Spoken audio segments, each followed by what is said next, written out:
The moment I saw Margaret Petton standing in my driveway with that smug little smirk, I knew she finally crossed a line she couldn't walk back from. Behind her, a young couple snapped pictures of my grandfather's cabin, while a realtor pointed out the charming rustic features of my private dock. A bright red sold sign was staked into my lawn, right beside the garden gnomes my late wife had placed 2 decades ago.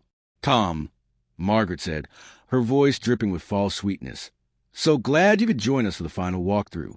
The new owners are thrilled about all the modernization potential." I took a slow sip from my coffee mug. The one that reads lake life means leave me alone and let the silence hang long enough to make everyone uneasy. The realtor shifted nervously. The young couple exchanged worried glances. "That's fascinating, Margaret." I finally said, calm as ever, the kind of calm you master after 35 years as a commercial pilot. "There's just one problem. This property isn't for sale." Her smirk faltered, only for a second. "Oh, Tom, there's been a mix-up," she said smoothly. "The HOA received official documentation that this cabin had been abandoned. We followed every proper procedure through the Committee on Lakeside Optimization." I pulled out my phone and dialed my lawyer, keeping my eyes locked on hers. "Robert, I'll need you at the cabin. Bring the fraud investigation paperwork. Seems someone's impersonating a property owner again." Margaret's face drained of color as I showed the bewildered realtor my deed, driver's license, and tax receipts going back 15 years. Within minutes, the showing was over. The couple left, apologizing profusely, while Margaret retreated to her golf cart, muttering something about maintaining property values. But I knew this was far from finished. Margaret Petton had been making my life miserable ever since she became HOA president of Pine Ridge Shores 2 years ago. This fake sale was just her boldest move in what had become a slow war of attrition. It hadn't always been this way. I inherited the cabin on Silver Pine Lake when I was 35, a modest 2-bedroom that had been in my family since 1952. For years, it was my sanctuary, a place to escape the stress of flying commercial jets and later to enjoy retirement, fishing, reading crime novels, and enjoying the kind of quiet that doesn't ask anything of you. Back then, Pine Ridge Shores was peaceful. Sure, there was an HOA, but old Bill Henderson ran it with a light touch. No neon paint jobs, no abandoned boats. That was it. But when Bill passed and Margaret moved in, everything changed. She'd been an etiquette instructor in the city, and she arrived with grand visions of turning our humble lake community into something fit for a lifestyle magazine. New rules appeared overnight. Kayak colors needed approval. Bird feeders required permits, and landscaping had to align with her 70-page Lakeside Living Standards Manual, which she wrote herself. I stayed off her radar for a while, until the day she spotted me fishing off my dock in non-regulation leisure wear. "Mr. Greer," she said, approaching in her spotless white boat. "Now I hear out of place despite the breeze. I have to issue a warning about your attire. Torn clothing reflects poorly on our community." I looked down at my old fishing vest, faded, with one small tear from a hook years ago, then back at her. "Margaret, I'm fishing on a Tuesday afternoon, on my own dock, not hosting a diplomatic reception." Her lips pinched into a thin line. "The rules apply to everyone, Mr. Greer. No exceptions. And while we're here, your grass exceeds the 3-inch maximum. Your hammock is hung at a non-approved angle. And is that canoe registered with the Marine Craft Committee?" From that day on, I was her personal project. Citations arrived weekly.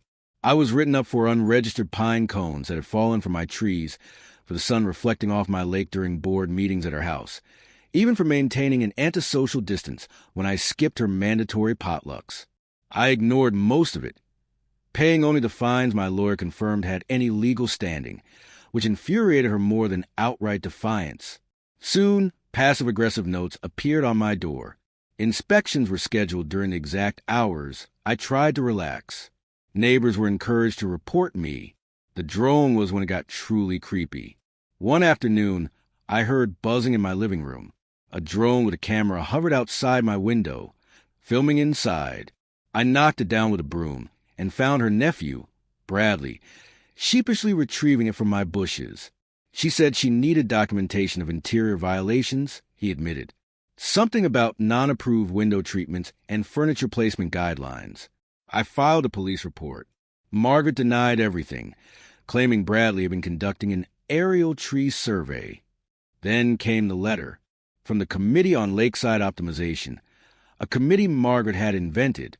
It claimed my property was classified as abandoned because I wasn't in residence 330 days per year and therefore eligible for community reallocation.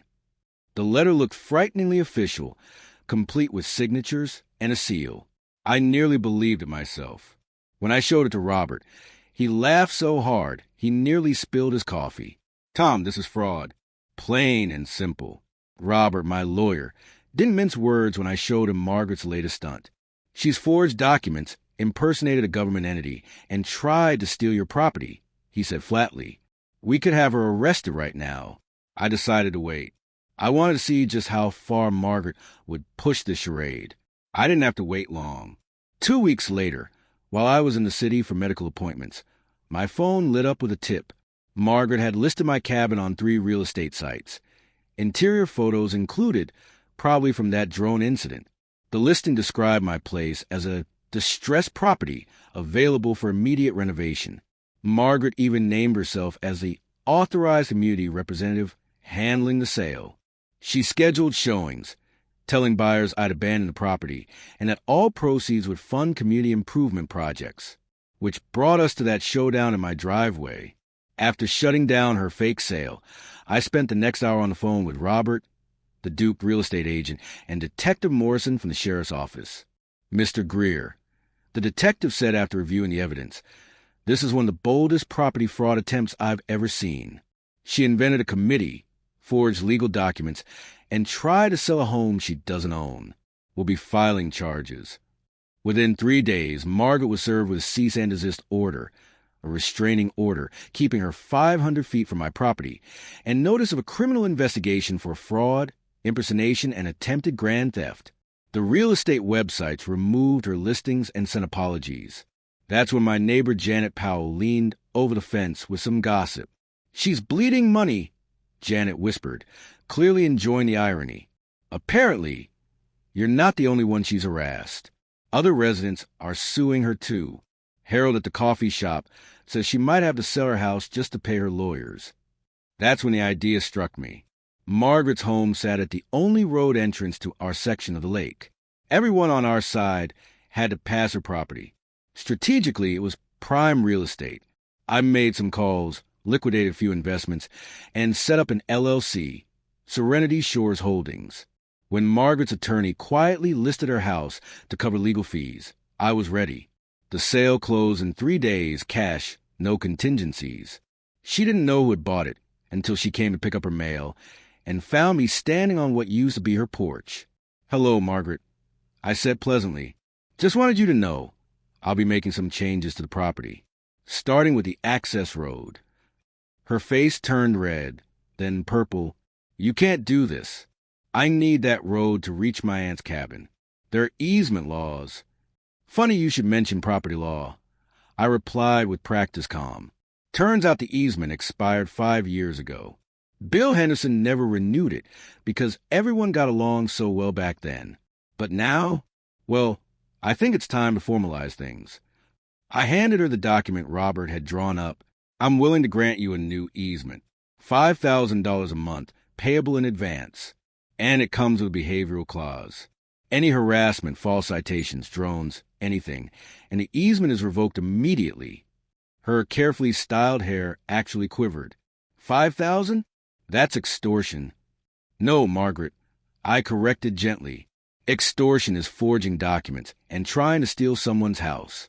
This is just business. Fair market value for lake access." She stormed off, but I knew she'd be back. That cabin of her aunt's was her only tether to the lake, and she couldn't reach it without that road.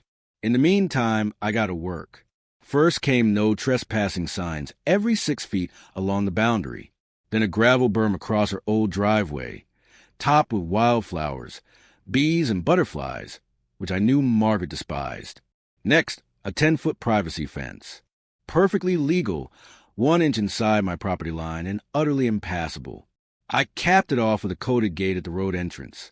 She tried everything, called the county, claiming I was blocking emergency access. The fire department came out, shrugged, and confirmed there were alternate routes. She rallied the HOA, but most neighbors were secretly cheering me on. "Tom," said George Fitzgerald, who'd once been fined for the wrong shade of beige on his deck chairs, "I think what you're doing is perfectly reasonable. Maybe she needs to learn how it feels to be on the other side." The meditation garden was my personal favorite. I transformed Margaret's old driveway into a Japanese rock garden with a koi pond and benches. Every morning, I sat out there with my coffee, sometimes reading crime novels aloud, knowing she could hear me from her aunt's cabin, but couldn't do a damn thing about it. Eventually, she tried to negotiate. She showed up at the gate.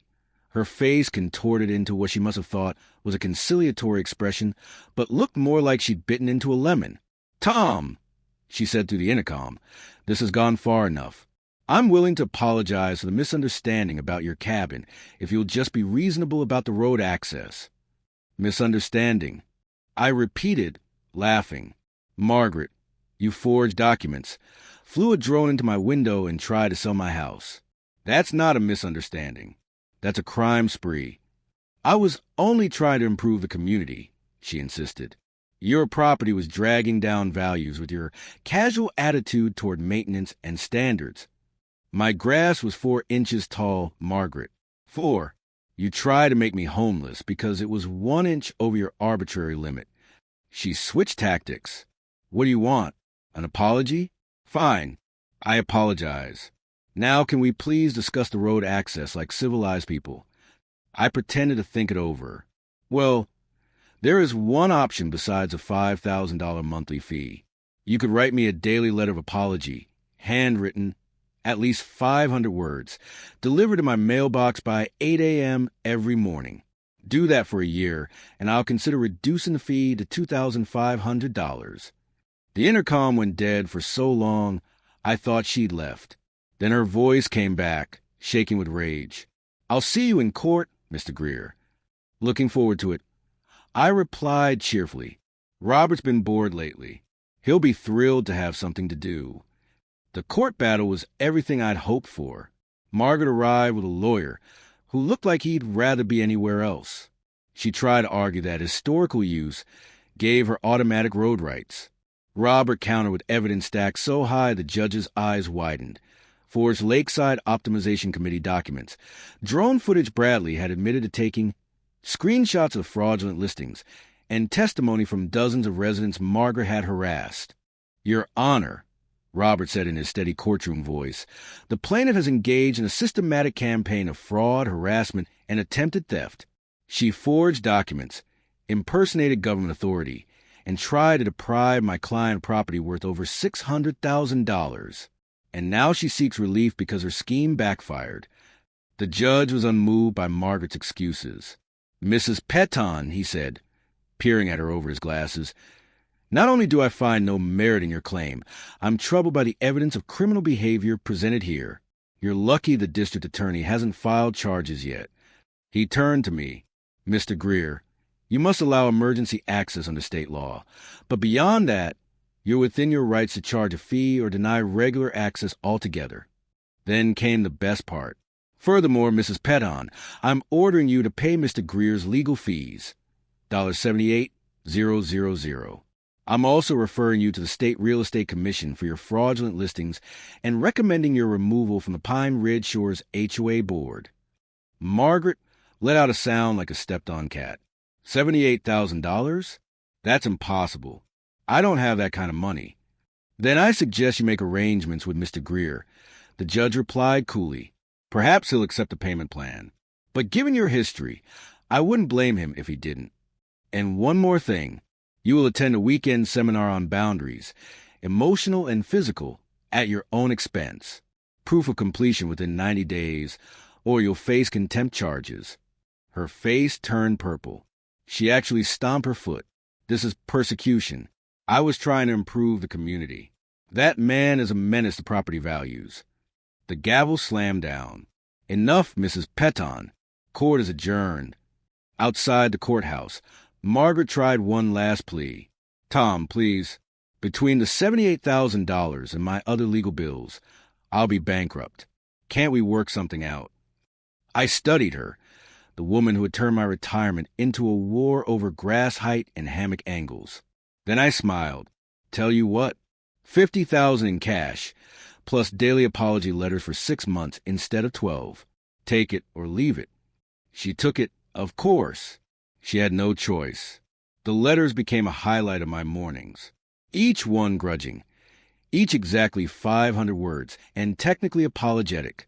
My favorite was the one where she spent 490 words describing different types of grass before tacking on a 10-word apology at the end. The HOA board wasted no time scheduling an emergency meeting. I didn't attend, but Janet gave me the play-by-play. Margaret tried to filibuster her own removal by reading the entire 70-page Lakeside Standards manual she'd written. It didn't work. The vote was 27-1. Margaret was the lone dissent. When the result was announced, she stood, pointed at each board member in turn, and declared, "You will regret this. Soon you'll be drowning in nonconforming mailboxes and unapproved hedge heights." Then she stormed out, tripped over her own feet, and had to be helped up by the very people she'd just cursed. Janet told me it was a perfect ending to her reign of terror. I turned Margaret's old home into a vacation rental, Serenity Shores Retreat. Marketed as a getaway from HOA drama, it quickly became popular. Her former living room is now my reading library, stocked with all the crime novels she once cited me for reading too loudly. Last I heard, Margaret had relocated to a gated community called Pristine Meadows. Within 6 months, she'd been elected vice president of their HOA and was already pushing to ban wind chimes and regulate canine facial expressions because dog smiles create an inappropriately casual atmosphere. As for me, I still split my time between the city and the lake. I converted the guest house into a museum of Margaret's most ridiculous citations, framed and displayed for the amusement of renters. My meditation garden has become a community favorite, where neighbors sip coffee and trade their own HOA horror stories. On quiet evenings, I sit on Margaret's old balcony with my fishing rod, wearing my torn vest and worst pair of cargo shorts, casting into the lake. The grass on both properties is kept at exactly 4.5 inches tall, measured daily with a bronze ruler mounted on the wall.